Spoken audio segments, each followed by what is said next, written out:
साथियों नमस्कार। आप सभी का स्वागत है कहानी केंद्र में। मेरा नाम है मलय भट्टाचार्य। आज मैं आपको सुनाने वाला हूं लेखक विष्णु नागर की लिखी कहानी भाई भाई।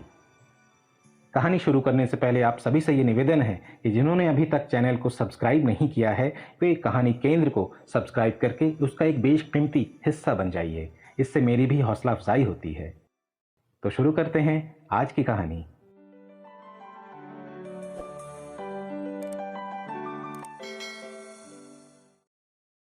जाटव जी और शुक्ला जी एक ही दफ्तर के एक ही कमरे में बैठते थे। एक दिन जाटव जी ने शुक्ला जी से कहा, यार शुक्ला जी, आप ये बताइए कि लोग अगर आपको जाटव जी और मुझे शुक्ला जी कहें तो कैसा रहे? सच सच बताना। शुक्ला जी इस आपात स्थिति के लिए तैयार नहीं थे। वे भौंचक्के रह गए। जाटव जी ने शायद उनकी मनस्थिति को भांप लिया और कहा, नहीं शुक्ला जी, मैं तो मजाक कर रहा था, आप उसे सीरियसली मत लेना। और इस प्रकार जाटव जी ने एक समस्या का, जो कि भविष्य में भयंकर रूप लेने के सभी खतरे को अपने में समाये हुए थी, अपनी ओर से यहीं अंत कर दिया और सामाजिक सामंजस्य पुनर्स्थापित कर दिया। शुक्ला जी कुछ देर तक डिस्टर्ब रहे, फिर देश की राजनीति पर दफ्तर में बहस होने से वो नॉर्मल हो गए। कुछ दिनों बाद शुक्ला जी ने एक दिन अचानक जाटव जी से कहा, यार जाटव, तूने उस दिन हमें जाटव जी बनाने का और खुद शुक्ला जी बनने का प्रस्ताव किया था। हम कोई जवाब देते इससे पहले ही तूने उसे वापस ले लिया। ये तो यार कोई दोस्ती वाली बात नहीं हुई। तुझे वो प्रस्ताव फिर से करना चाहिए। जाटव जी ने कहा, शुक्ला जी, वो बात तो यूं ही मेरे मुंह से निकल गई। आजकल पता नहीं मेरे दिमाग में क्या क्या ख्याल आते रहते हैं। माफ करना शुक्ला जी, बुरा मत मानना, आप तो मेरे बड़े भाई जैसे हो। शुक्ला जी ने कहा, तूने तो प्रस्ताव करके भी वापस ले लिया, कह दिया मजाक कर रहा था। हम फिर बुरा किस बात का मानते? पर यार जाटव, ये तो कोई मर्दों वाली बात नहीं हुई। इधर कहा उधर माफी मांग ली। अपनी बात को बेधड़क होकर कहना चाहिए। वैसे तो तुम्हारे लोग सिर पर चढ़े रहते हैं। तू ऐसा कर, वो प्रस्ताव फिर से कर दे। जाटव जी सिर पर मंडरा रहे खतरे को भांप गए। उन्होंने कहा, नहीं शुक्ला जी, आप उस बात को छोड़ो, भूल जाओ। शुक्ला जी ने जवाब दिया, तू यही समझ हम भूल गए। हम तो ये कह रहे थे कि बात को हिम्मत से कहना चाहिए, डरना घबराना नहीं चाहिए। तू आज कह दे अपने मन की बात। और शुक्ला जी ने जाटव जी को अपना मूल प्रस्ताव रखने को मजबूर कर दिया। जाटव जी झांसे में आ गए। शुक्ला जी ने मुस्कुराते हुए पूरा प्रस्ताव सुना। फिर जाटव जी के करीब आए और उनसे कहा, जरा खड़े होना। वो खड़े हुए तो उनके गाल पर एक झापड़ मार दिया। फिर सामने की कुर्सी पर जाकर बैठ गए। जाटव जी से भी कहा कि तू बैठ जा।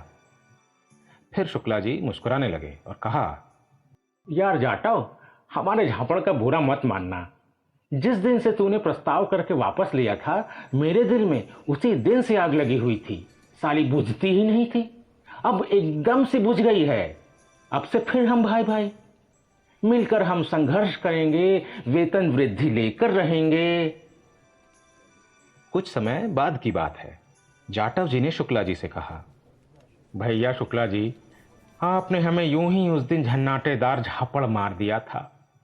हम जाटव क्या हुए, अपने कुलीग शुक्ला जी से मजाक भी नहीं कर सकते। शुक्ला जी ने माफी मांगने की मुद्रा बनाते हुए कहा, हाँ यार जाटव, अगर मैं उस दिन तेरे को झापड़ नहीं मारता तो मेरे दिल में जो आग लगी हुई थी ना, उसमें जलकर मैं खुद भस्म हो जाता। तो मैंने अपने आप से कहा कि शुक्ला, न दिल में लगी आग से खुद झुलसो, न जाटव जी को जिंदा जलाकर बदला लो। कोई बीच का रास्ता निकालो। बहुत सोचने विचारने के बाद मुझे लगा कि उत्तम उपाय यही है कि जाटव को तना कर एक झापड़ मारो और भूल जाओ, दिल में कुछ न रखो। इसलिए मैंने झापड़ मारा। तुझे बुरा लगा हो तो माफ करना। जाटव जी ने कहा, नहीं, आपने माफी मांग ली, ये तो अच्छा किया। ये आपका बड़प्पन है। मगर क्या है कि आपने झापड़ मारा और आपके दिल की आग बुझ गई, मगर मैंने झापड़ खाया तो मेरे दिल में आग लग गई है। मैंने 100 नंबर पर फोन किया, अनेक अग्निशामक गाड़ियां आई। उन्होंने आग तो बुझा दी, मगर चिंगारी कहीं दबी रह गई। वो फिर से शोला बन चुकी है। इस बार फिर 100 नंबर पर फोन किया, मगर हरिजन बस्ती समझकर कोई आया ही नहीं। अब इस आग को तो बुझाना ही पड़ेगा। क्या करें, आप ही कोई उपाय बताइए। शुक्ला जी ने कहा, इसका मतलब है कि तू हमें झापड़ मारना चाहता है। जाटव जी ने कहा, परफेक्टली। हो तो आप बहुत बुद्धिमान, तुरंत सही नतीजे पर पहुंच जाते हो। वैसे बात यह है शुक्ला जी, हम जाटव जी ही सही, मगर उस ऊपर वाले ने, किस ऊपर वाले ने? उस ऊपर वाले ने हमारा भी एक दिल बनाकर गलती कर दी। दिल बनाओगे तो उसमें आग तो लगेगी ही। हम गलत तो नहीं कर रहे हैं शुक्ला जी? शुक्ला जी ने भावी खतरे को समझने के बावजूद गर्दन थोड़ी सी हिला दी। तो शुक्ला जी, जाटव जी ने आगे कहना जारी रखा, आग तो बुझानी ही पड़ेगी। आग अगर फैल गई तो पता नहीं जनधन की कितनी हानि हो।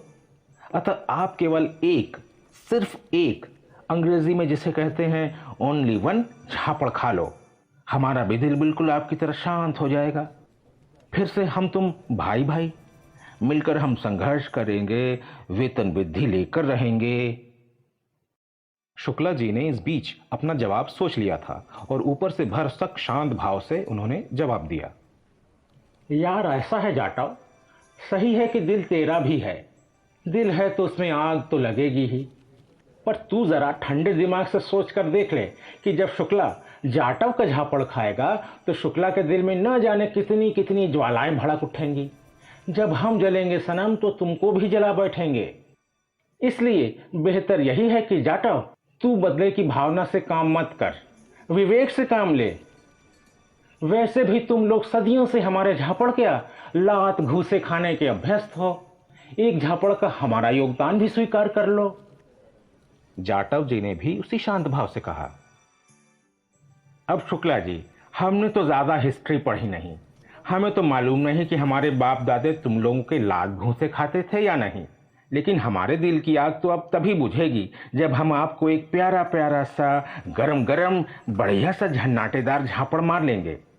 वैसे आप निवेदन करें तो मानवता के नाते इतना अवश्य कर सकते हैं कि हम आपको थोड़ा कम झन्नाटेदार झापड़ मारें। क्या ख्याल है आपका? शुक्ला जी ने कहा, जाटव, हम ब्राह्मण होकर तेरा झापड़ तो नहीं खाएंगे। जाटव जी ने उन्हें समझाते हुए कहा, आप खुद मत खाना, हम उसे कड़वी दवा की तरह स्वयं खिला देंगे। सेवा करना तो वैसे ही हमारा धर्म रहा है ना शुक्ला जी? और शुक्ला जी आगे तर्क करने के लिए अपना मुंह खोलें, इससे पहले जाटव जी ने उन्हें ऐसा जोरदार झापड़ मारा कि उन्हें दिन में तारे तो नजर आने ही लगे, चांद भी दिख गया। शुक्ला जी को जब तक होश आया तब तक रात हो चुकी थी।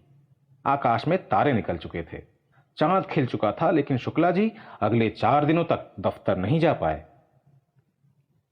5वें दिन जब वे दफ्तर आए तो आंखें तथा सिर नीचा करके आए। वे किसी से नहीं बोले, किसी ने नमस्कार किया तो उसका जवाब नहीं दिया। वे आते ही काम में ऐसे जुटे कि सिर ऊपर उठाने की उन्हें फुर्सत नहीं मिली। जैसे जाटव जी ने वो ऐतिहासिक प्रतिझापड़ शुक्ला जी को इस विशेष उद्देश्य से मारा हो कि वो ये चाहते हो कि शुक्ला जी मन लगाकर दफ्तर का काम किया करें और हरामखोरी करना बंद कर दें। शुक्ला जी में दफ्तर के काम के प्रति जीवन में पहली बार जागे इस अनुराग की आधिकारिक रूप से पहचान उनके बॉस गुप्ता जी ने की और समस्त कर्मचारियों से बारी बारी से और बार बार कहना शुरू किया कि कर्मचारी हों तो शुक्ला जी जैसा। स्वाभाविक रूप से इससे पूरे कार्यालय में सनसनी व्याप्त हो गई। सारे कर्मचारी इससे व्यथित, व्याकुल एवं चिंतित हो गए। सब ने एक स्वर से कहा कि जाटव के झापड़ का शुक्ला जी पर प्रतिकूल असर पड़ा है और वो समस्त कर्मचारी वर्ग की ऐसी तैसी करने में जुट गए हैं। इससे सभी को खतरा उत्पन्न हो गया है। अब ये जाटव जी का सामाजिक दायित्व है कि वो स्थिति को विस्फोटक होने से पहले काबू में लाएं, क्योंकि उनकी वजह से ही ये बखेड़ा खड़ा हुआ है। जाटव जी को इससे संकोच हो रहा था। उन्होंने इस दायित्व को अपने निर्बल कंधों पर उठाने से पर्याप्त मना किया, लेकिन बाकी कर्मचारियों का कहना था कि जाटव, तुम ही ने दर्द दिया है, तुम ही दवा करो। जाटव जी क्या करते? वो शुक्ला जी को समझाने के उपक्रम में उनकी टेबल के पास पहुंचे और सत्य ही शुक्ला जी उन्हें देखकर ऐसे खड़े हो गए मानो वे जाटव जी ना हों, गुप्ता जी हों, बॉस हों। शुक्ला जी में एकाएक आए इस परिवर्तन को व्यंग मिश्रित मुस्कुराहट के साथ बाकी कर्मचारियों ने ग्रहण किया, मगर उनकी इस गिरी हुई हालत को देखकर जाटव जी का दिल भर आया तथा परिणाम स्वरूप आंखों में आंसू आ गए। जाटव जी ने शुक्ला जी से बैठने के लिए कहा, मगर शुक्ला जी खड़े ही रहे। जाटव जी के दोबारा आग्रह के उपरांत वो भय तथा संकोचवश बैठ गए। तब जाटव जी ने प्रेम पूर्वक शुक्ला जी से कहा, शुक्ला जी, आप हमारे श्रद्धेय तथा आदरणीय हैं और आप पर हम सब कर्मचारियों के कल्याण का दायित्व हमेशा से रहा है और वर्तमान समय में आप जो कुछ कर रहे हैं वो आपके नैतिक आचरण के विरुद्ध है तथा उससे दफ्तर रूपी इस डोंगी के बीच मझधार में डूबने का खतरा उत्पन्न हो गया है। आपका सिर पहले गर्व से बार बार उठता था, वो उठना बंद हो गया है। इसी कारण ये समस्या उत्पन्न हो गई है। अतः इस सिर को आप गर्वोन्नत भाव से पुनः उठाना शुरू कीजिए और दफ्तरी कामकाज के माया मोह में पड़ना बंद कीजिए, वरना काम आप करेंगे और गुप्ता प्रमोशन पर प्रमोशन लेता जाएगा, साथ ही हम सबको मेमो पकड़ाता जाएगा। हमसे बड़े भाई होकर क्या आपको यह स्थिति स्वीकार्य होगी? कतई नहीं होगी। तो आइए आप भी पूर्ववत दफ्तर की मुख्य धारा में शामिल हो जाइए। हम सबके बीच भाईचारे का जो अटूट एवं प्राचीन बंधन है उसे नए सिरे से स्थापित कीजिए। आइए हम मिलजुल कर नारा लगाएं, मिलकर हम संघर्ष करेंगे, वेतन वृद्धि लेकर रहेंगे। काफी अरसे बाद शुक्ला जी के चेहरे पर मुस्कान आई। उन्होंने आगे बढ़कर जाटव जी को गले से लगाया और भर्राए गले से मेरा छोटा भाई कहकर उन्होंने अपनी आंखें अश्रुपूरित कर लीं। दफ्तर का कैमरामैन कैमरे के साथ तैयार था। उसने इस ऐतिहासिक तथा पुनीत अवसर को हमेशा हमेशा के लिए दर्ज कर लिया। कहने का मतलब यह है कि इस प्रकार उस दफ्तर में ऊंच नीच की सदियों पुरानी भावना समाप्त हुई।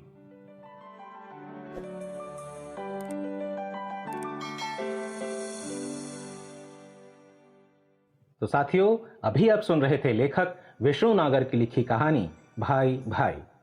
ये कहानी आपको कैसी लगी मुझे कमेंट सेक्शन में बताइएगा। अच्छी लगने पर इसे लाइक और अपने जानने वालों में शेयर करिएगा ताकि दूसरे भी इसका आनंद उठा सकें।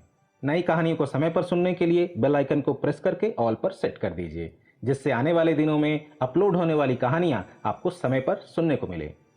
आप सभी का हृदय से धन्यवाद।